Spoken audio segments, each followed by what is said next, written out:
that I'd like to see us change, that the Tao taught me so much, was living by interfering, to shift that to living by not interfering. Do you know that every one of your children have the anchor of the universe located within them? And that Khalil Gibran, this is a paraphrase, he said, your children are not your children.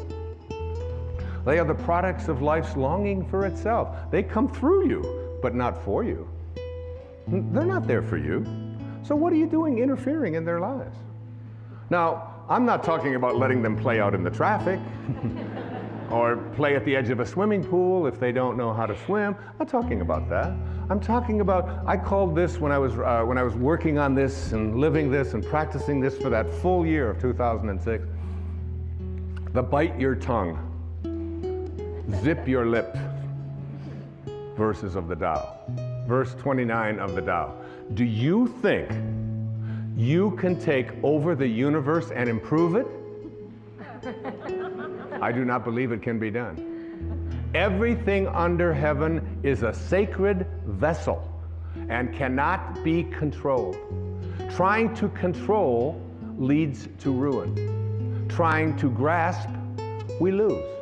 Allow your life to unfold naturally. Allow other people's lives to unfold naturally as well. We have parents, I see them a lot, they're called helicopter parents. Because they're always hovering.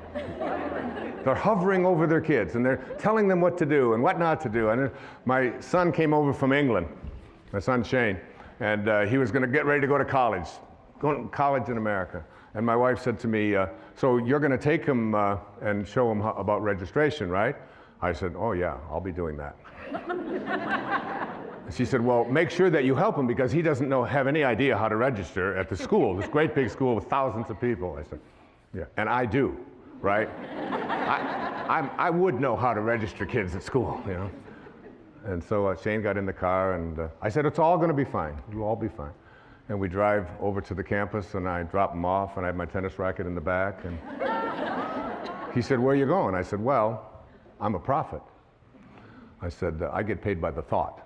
And I have a tennis match, and then I have to walk on the beach so that I get paid by the thought. He said, but what about the registration? I said, well, the registration, I said, you'll do a lot like I did when I learned to register. He said, well, what do you mean?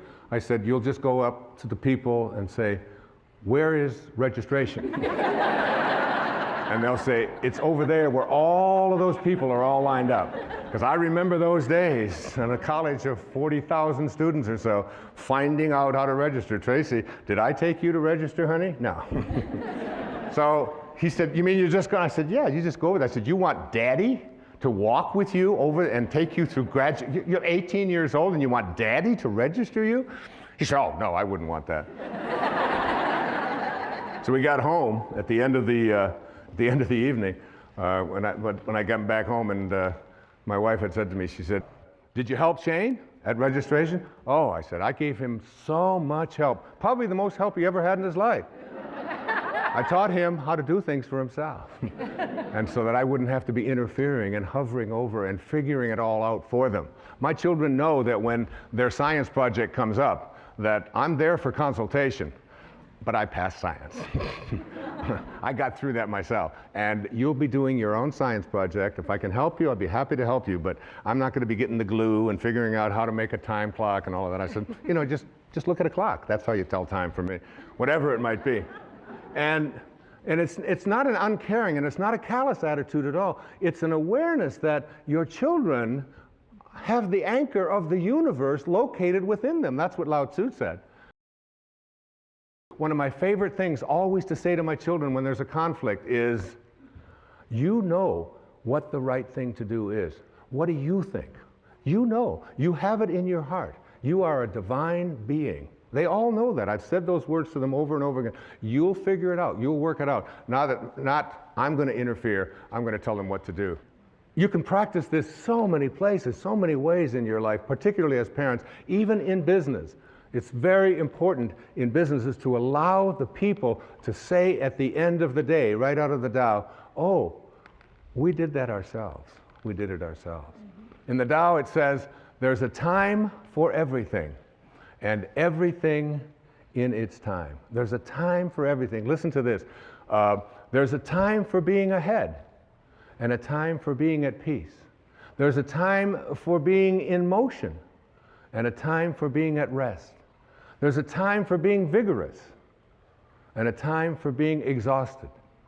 And in the Bible, to everything there is a season, a time for every purpose under the sun. I practice, this was so helpful to me, particularly as I do my yoga practice.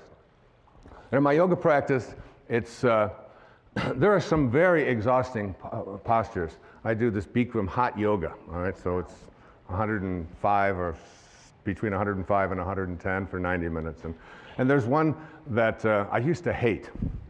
It's called triangle, you know? And so you put your foot out here, and then you do this, and then you get yourself up, and you go all the way down, and you get yourself in balance, like here. So you balance, and you take your arms out here, and then you take these like this, and it's 105 degrees in there. You take one, and you're looking up here at your arm, and you look, and you look, and you look, and then you bring it back, and it lasts a full minute. And I used to just wait for that minute to be over. Oh my God, when are they going to bring me out of this posture? It was so exhausting. I started practicing what the Tao teaches, and I remembered there's a time for being exhausted. There's a time for that. And as I practiced that, I said, and there's a time for being at rest. And it's coming, hopefully soon. But in your life, there's an awareness that there is a time for all the things that go on that you think shouldn't be happening. In the Tao, it says that hidden in all misfortune is good fortune. Hidden in the misfortune that you have is good fortune, because no storm can last forever. Even nature cannot create a storm that lasts forever. Ultimately, hidden within every storm is calmness. Hidden within every flood is drought and dryness. Hidden within all of the storms of your life is the peace that you desire. And it leans on you if you stop telling yourself and just let yourself go with it, to be at harmony with it, rather than trying. You can see why this is called the wisest book ever written, and we're just touching on it here, just touching on this. Lao Tzu was green before Al Gore. He was. This is verse 39 of the Tao Te Ching. When man interferes with the Tao, the sky becomes filthy, the earth becomes depleted, the equilibrium crumbles, creatures become extinct, therefore nobility is rooted in humility. Finally, I'd like to say to you, in understanding this idea of the Tao, is to take time yourself for being in nature. Take an hour a day.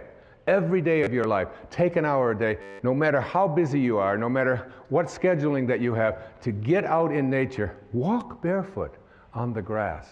Walk barefoot. It's one of the great ways to overcome an inability to sleep at night.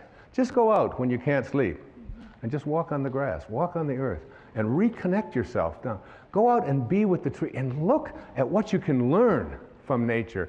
Look at these trees. Look at these animals. You can study.